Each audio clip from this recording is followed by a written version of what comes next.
দিয়া নাই কিন্তু এডভাৰটাইজ কৰিবলৈ নাভাবিব ধন্যবাদ দীপাংকৰ দাসলৈ আগবঢ়াইছোঁ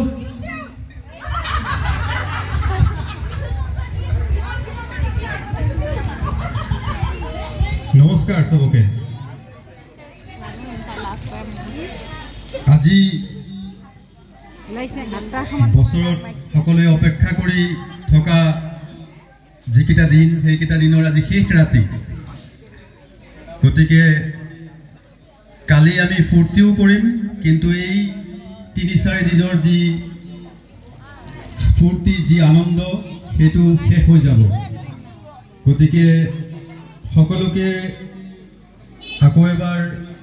এই শাৰদীয় দুৰ্গা পূজাৰ শুভেচ্ছা অভিনন্দন জনাই আজিৰ এই কুইজ প্ৰতিযোগিতা আৰম্ভ কৰিবলৈ লৈছোঁ দুৰ্গা পূজা দুৰ্গা দেৱী সম্পৰ্কীয় কিছুমান সৰু সৰু প্ৰশ্ন আপোনালোকক সুধিম ইয়াতে আমি সকলোৱে সৰুৰে পৰা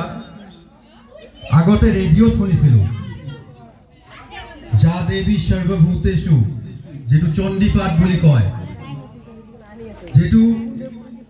এতিয়াও চলে প্ৰথমে ৰেডিঅ' তাৰপিছত টিভি আহিল টিভিত আমি দেখোঁ শুনো এই যে সাউন্ডটো এই যে পাঠটো যাৰ যেটো শুনিলে আমি গম পাওঁ দুৰ্গা পূজা আহি গ'ল এইটো কোনে পাঠ কৰিছিল তেওঁৰ নাম কি চণ্ডী পাঠটো যেটো ৰেডিঅ'ত বাজিছিল আজিৰ পৰা বহু বছৰ আগৰ পৰা ৰাতিপুৱা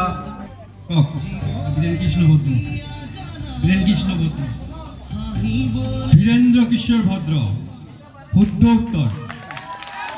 ফিউজ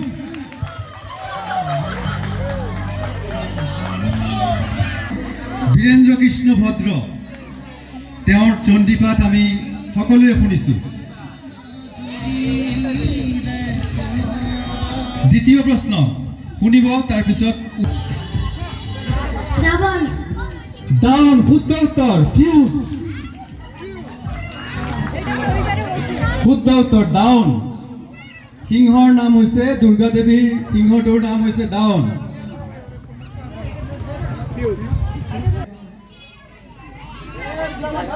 দেৱী পক্ষৰ উত্থান হয় মানে দুৰ্গা পূজাৰ আৰম্ভণি আমি মহালয়াৰ পৰাই বুলি ক'ব পাৰোঁ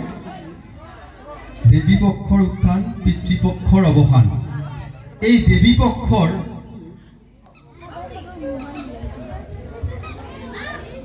এই দিনটোত কি হয় কি হ'ব দেৱী পক্ষৰ প্ৰথম দিন মহালয়া হয় তাৰপিছত এতিয়ালৈকে চলি আছে আৰু কিছুদিন পিছতে শেষ হ'ব সেই দিনটোত কি হ'ব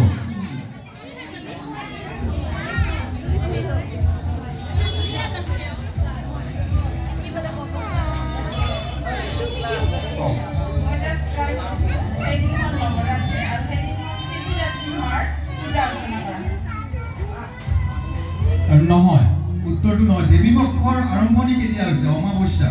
এই মহালয়া অমাৱস্যাৰ দিন মহালয়াত অমাৱস্যা থাকে নহয় নে নাই অলপমান চিন্তা কৰিলে পালে হয় পূজা গৌৰী পূৰ্ণিমা কি হয় এদিনাখন লক্ষ্মী পূজা লক্ষ্মী সৰস্বতী দেৱী দুৰ্গাৰ ছোৱালী নহয় তেওঁলোক বেলেগ দেৱী দেৱী দুৰ্গাৰ পুত্ৰ দুজন বুলি কয় ছোৱালী এজনী কন্যা এজনী